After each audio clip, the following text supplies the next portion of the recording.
Καλησπέρα σας φίλες και φίλοι του θετικού και της θετικής ντοπαμίνης. Σήμερα θα σας διαβάσω το καλύτερο σχόλιο για τον Οκτώβριο. Για τον Σεπτέμβριο δυστυχώς η Λιάννα σε πρόλαβε κάποια άλλη φίλη του καναλιού. Το σχόλιο της Ηλιάννας αφορά το βίντεο που ανέβασα για την δολοφονία του Charlie Kirk και στη συνέχεια ακολούθησε ακόμα ένα βίντεο το οποίο ήταν sequel, ήταν συνέχεια αναφορικά με τους όχι και τόσο normal όρους θανάτου του Charlie Kirk και φυσικά και την ταινία του 1998 η οποία πραγματικά έχει προκαλέσει πολλά ερωτηματικά όσον αφορά τις απίθανες συμπτώσεις. Η Λιάννα λοιπόν μου έγραψε ένα σχόλιο το οποίο αφορά τους τρόπους με τους οποίους μπορεί να έγινε αυτή η παράξενη πραγματοποίηση της προφητείας. Το 98 στην ταινία και το 25 στην πραγματικότητα. Που πάρα πολλοί κόσμος που είδε τις εκπομπές τα έπαιξε. Δεν υπάρχει άλλη λέξη. Δεν υπάρχει άλλη λέξη. Όσοι είδαν τις εκπομπές, ακόμα και αυτοί που δεν τις είδαν ολόκληρες, καταλάβαν ότι κάτι παίζεται. Λοιπόν, ως εκ τούτου ας διαβάσουμε το καλύτερο σχόλιο για τον Οκτώβριο και φυσικά το αφιερώνουμε στην Ηλιάννα η οποία έχει γράψει αυτό το σχόλιο και είναι αρκετά μακροσκελές. Πάμε λοιπόν να ρίξουμε μια μεγεθυντική ματιά. Λέει λοιπόν η Ηλιάννα.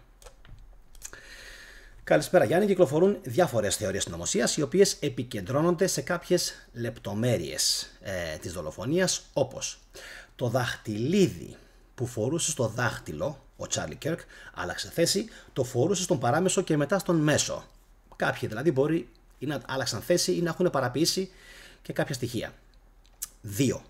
Τα τρία καπέλα που ήταν μπροστά του έκαστο είχε τον αριθμό 47. 4 συν 7, 11. 11 επί 3, 33. Εδώ ίσως και εγώ ακόμα μπορεί να κάνω βίντεο για αυτά, αλλά αυτό μπορεί ενδεχομένως να είναι και λίγο τραβηγμένο φυσικά, αλλά με τους φίλους μας τους τέκτονες ποτέ δεν ξέρεις. Λοιπόν, 3. Ηλιάννα. Επίσης το μικρόφωνο ή κάτι σαν μικρόφωνο που φορούσε στην αριστερή πλευρά, μετά τη δολοφονία φαίνεται να το φοράει δεξιά, αν και αυτό πάλι είναι παράξενο. 4.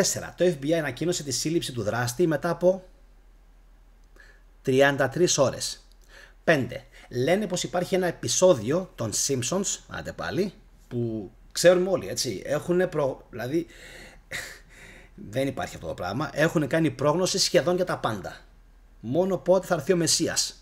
Λοιπόν, που δείχνει έναν τύπο να δίνει μια ομιλία και να φοράει λευκό μπλουζάκι με τη λέξη freedom. Φυσικά και στο καρτούν ο τύπος δολοφονείται και εδώ είναι που τα πράγματα είναι πολύ παράξενα. Γιατί όντως ο χαρακτήρας στο Simpsons και ο τρόπος με τον οποίο βγαίνει από τη μέση έχει καταπληκτική ομοιότητα με αυτό που συνέβη στον Charlie Kirk.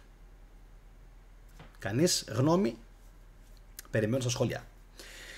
Πάμε τώρα λέει για την εξήγηση, τουλάχιστον όσες μου έρχονται στο μυαλό. Και εδώ είναι που μου άρεσε πάρα πολύ το σχόλιο της Ηλιάννας. Νομίζω πως είναι 4, αν δεν κάνω λάθος οι θεωρίες. Νούμερο 1.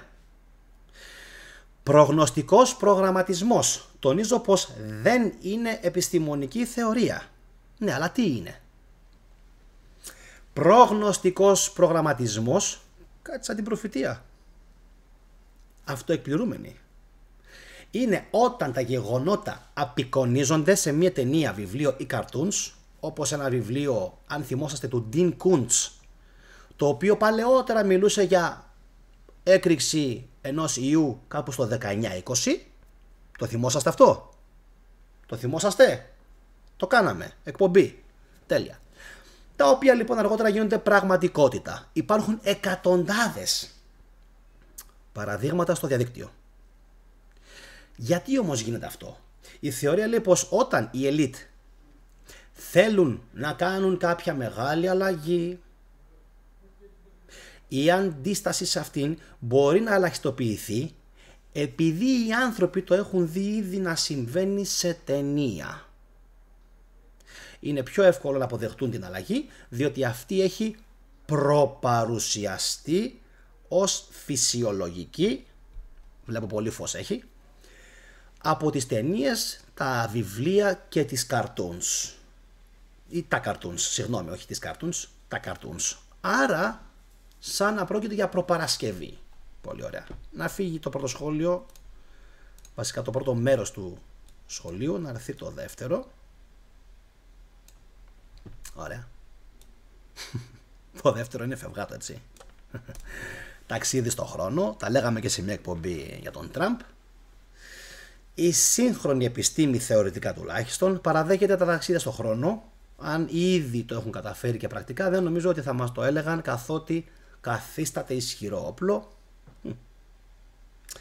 Να θυμίσω μόνο ένα παράδειγμα. Ένα. Πόσοι από εσάς έχετε δει, σηκώστε χέρια. Πόσοι από εσάς έχετε δει την ταινία Outlander, τη σειρά, με την Σάσεναχ και τον όμορφο τον Ιρλανδό? Πολύ ωραία. Είδατε εκεί πόσο εύκολα, θεωρητικά πάντα, γίνεται το ταξίδι στον χρόνο? Ακουμπάει κάποιες ιερές πέτρες που βρίσκονται σε ένα στρόγγυλο ιερό της φύσης και με το που την ακουμπάει μεταφέρεται στον χρόνο. Οκ. Τραβηγμένο, εννοείται. Αλλά ποτέ δεν ξέρεις τι μπορεί να κάνουν αυτοί οι αρχαίοι και τι κάνουν και αυτοί οι σημερινοί. Οι πολύ φευγάτες σημερινοί. Νούμερο 3. Ακασικά αρχεία, που πάρα πολλοί κόσμος, να με συγχωρέσετε, το ξέρω, Γιάννης απαράδεκτος, μου έχει ζητήσει βίντεο για τα ακασικά αρχεία, αλλά η αλήθεια είναι ότι όταν για κάτι δεν είμαι σίγουρος και δεν έχω μπόλικο υλικό, όπως π.χ. για τον χριστιανισμό που έχω, δεν τολμάω κι εγώ ο ίδιος πολλές φορές να ανεβάσω βίντεο.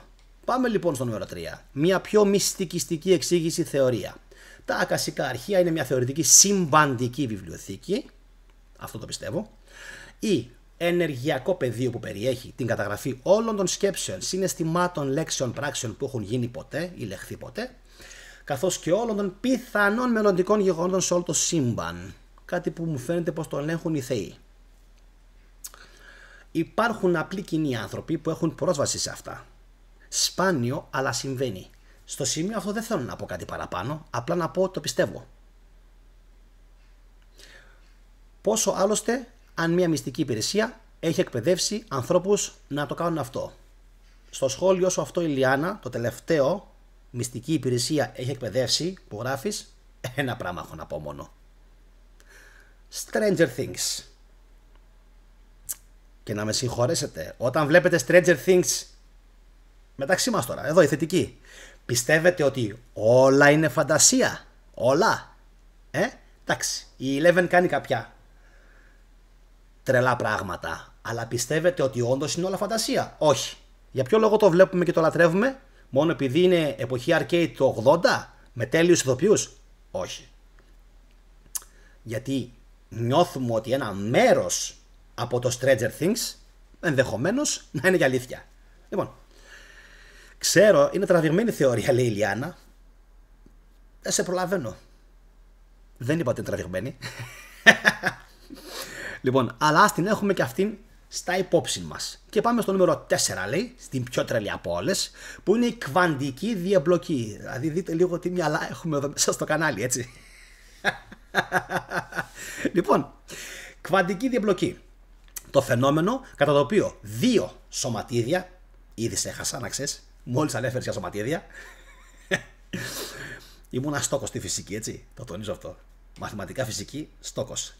Οι ομάδες σωματιδίων που δημιουργούνται μαζί ή αλληλεπιδρούν συνενώνοντας τις κυματοσυναρτήσεις τους, μένουν σε κατάσταση διεμπλοκής μεταξύ τους, ασχέτως του χώρου που μεσολαβεί πλέον από το ένα στο άλλο. Αν σταλεί, εσύ το κάνεις πιο φευγάτη φυσική από αυτό που συνέβη πραγματικά. Αν σταλεί το ένα από τα δύο στο άλλο άκρο του σύμπαντος, το έχω διαβάσει αυτό το πείραμα παρένθεση, το έχω διαβάσει πολύ παλαιότερα, και συμβεί κάτι σε οποιοδήποτε από τα δύο, το άλλο αντιδρά ακαριέα. Σωστά. Αν μπορώ καλά να θυμηθώ μάλιστα, αναφέρεσαι σε ηλεκτρόνια. Ήμουν στο στη φυσική, αλλά όχι τόσο. Έτσι φαίνεται είτε πως η πληροφορία μπορεί να ταξιδέψει με άπειρη ταχύτητα, είτε πως στην πραγματικότητα τα δύο αντικείμενα βρίσκονται ακόμα σε σύνδεση μεταξύ τους σε κατάσταση διεμπλοκής. Υπενθυμίζω like να κάνουμε και φυσικά να κοινοποιήσουμε αυτή την εκπομπή, παιδιά, της Ηλιάνας. Η κβαντική διεμπλοκή είναι υπαρκτό φαινόμενο και παρατηρείται σε πειράματα όχι μόνο στον μικρό κόσμο, αλλά και σε μεγαλύτερες κλίμακες και κατά κλείδα αν, πώς λένε και οι φίλοι μας στο TikTok, if. Τους έχετε δει, οι δύο μαύροι κορυφαίοι, πολύ γέλιο. If, που ξεκινάει το βίντεο και κάνουν if. Πολύ γέλιο. Αν συνδυάσουμε και τα παράλληλα σύμπαντα, εδώ με έχασες, πάει κάπου το μυαλό μας. Όσο τρελό και απίθανο αν φαίνεται, μην ξεχνάτε τι ταινίες μας δείχνουν εδώ και 4 με 5 χρόνια και βάζει από δίπλα ένα smiley, η φίλη μας η Firefly. Τι έχετε να σχολιάσετε για όλα αυτά? Κάποιο ακούγεται λογικό, κάποιο πιο φευγάτο, αλλά η αλήθεια είναι ότι πάρα πολλοί κόσμος μετά από αυτό που συνέβη στην Αμερική και είδαν την εκπομπή μου, αν δεν την έχετε δει παιδιά δείτε την, υπάρχει στο κανάλι στις παλαιότερες ζωντανές εκπομπές, στα ζωντανά δηλαδή του καναλιού αν πάτε, και στα live της επικαιρότητας λογικά στην playlist. Ωραία, να σας βοηθήσω λίγο να την βρείτε την εκπομπή, να την εντοπίσετε. Και είναι πραγματικά εντυπωσιακό ότι όλος σχεδόν ο κόσμος που την είδε την εκπομπή, δηλαδή ξαφνικά όλοι γίναμε παράξενοι και τρελοί, όλος ο κόσμος συμφώνησε. Εγώ αυτό δεν το έχω ξαναδεί. Θα μπορούσαν να μου πούνε οι 9 στους 10, ρε φίλε, ρε θετικέ, ρε μάγκα, ρε Γιάννη, θεωρίες συνωμοσίας. Το 95% από τα σχόλια που θυμάμαι και στο live, έτσι, έγραφε ότι ναι ρε φίλε, όντως κάτι συμβαίνει, αυτό δεν μπορεί να είναι τυχαίο. Δεν μπορεί αυτό που έγινε σε ταινία το 98 να γίνεται πραγματικότητα το 25. Και έχω κι άλλα. Φαντάζεστε πόσα άλλα είναι γραμμένα σε βιβλία παλαιότερα ή σε παλαιότερες ταινίες που μετά έγιναν πραγματικότητα. Αφήστε το. Να μην πάω στο θέμα της Ταρτάρια. Δείτε την playlist που έχω για την Ταρτάρια. Να μην πάω στο θέμα της Ταρτάρια. Να πάω. Υπάρχουν κάποιοι, θα κάνω εκπομπή, κάνε εγγραφή στο κανάλι. Υπάρχουν κάποιοι που λένε ότι αυτά τα video footage που μας δείχνουν, τα βιντεάκια, έτσι, που είναι και καλά restored, δηλαδή τα έχουν κάνει ανάπλαση, ανακατασκευή, τα έχουν αναδιαμορφώσει δηλαδή κάποιοι και τα έχουν κάνει σε χρώμα και τα έχουν ομορφαίνει, ας πούμε, για να δούμε πώς ήταν π.χ. το Σαν Φρανσίσκο το 1910. Για μάντεψτε λίγο. Όλα φαίνονται και δείχνουν να είναι σκηνοθετημένα. Εγκεφαλικό. Εγκεφαλικό. Μου έγραφε ένας φίλος με φορά, μη λες τη λέξη εγκεφαλικό. Φοβάμαι ότι θα το πάθω, δεν είμαι μικρός. Ένας κύριος σχετικά έτσι, λογικά πάνω από 60 χρονών. Μη λες συνέχεια εγκεφαλικό. Το ακούω και νιώθω ότι όντως θα το πάθω κάποια στιγμή. Οκ. Το ακούσατε λοιπόν αυτό? Τι? Κι όμως, ότι αυτά που φαίνονται να είναι Σαν Φρανσίσκο το 1915, ότι στην πραγματικότητα μάλλον πρόκειται για ηθοποιούς. Θα κάνω εκπομπή στο μέλλον. Κάντε εγγραφή εσείς. Θα την ανεβάσω. Θα σας δείξω μάλιστα και το εν λόγω βιντεάκι. Το εν λόγω απόσπασμα που είναι και μεγάλο. Είναι μεγάλο. Αυτό που φαίνεται στο βίντεο δεν μπορεί να είναι αληθινό, παιδιά. Για ποιο λόγο το λέω? Για τους ίδιους λόγους που έχω πει τόσες φορές στο ζήτημα της Ταρτάρια. Γιατί το λέω? Γιατί υπάρχουν κατσαπιάδες, έτσι, φαίνονται στο βίντεο Αμερικανοκατσαπιάδες, sorry που το λέω έτσι παιδιά, όσοι είστε από Αμερική No pun intended που λένε και οι Αμερικάνοι. Λοιπόν, δεν ήθελα κάτι να εννοήσω. Αλλά φαίνονται κάποιοι Αμερικανοκατσαπιάδες, φτωχοί άνθρωποι ρε παιδιά, αμόρφωτοι. Και δείτε λίγο τα κτίρια που υπάρχουν στο βίντεο. Τα κτίρια. Και θα πεις, τι, αφήστε το. Δεν λέω τίποτα άλλο σήμερα. Θα τα πω στην εκπομπή εκείνη. Εσείς απλά να την περιμένετε και πιστέψτε με, για άλλη μια φορά, για τον κύριο που το είπε, πώς να το κάνω, δεν ξέρω, θα προκαλέσουμε εγκεφαλικά. Λοιπόν, η Ηλιάνα, σχόλιο του μήνα για τον Οκτώβριο, να είσαι καλά. Έχουν γράψει ακόμα 2 φίλοι του καναλιού, πολύ ωραία σχόλια, ο Νόντας και η Αρετή, και τα 2 τα σχόλια αναφορικά με το βίντεο που έκανα για τα σκυλιά, ότι έχει παραγίνει το πρόβλημα τώρα τελευταία, και αν βρω χρόνο φυσικά θα τα ανεβάσω και εκείνα τα σχόλια, γιατί τα θεωρώ ίσης αξίας με το σχόλιο της Ηλιάνας. Βέβαια η Ηλιάνα πρόλαβε τον Οκτώβριο, αν και το έγραψε νομίζω προς το τέλος του Σεπτέμβρη το σχόλιο, δεν έχει σημασία. Σημασία έχει ότι μου άρεσε πάρα πολύ, συμφωνώ μαζί της ότι κάτι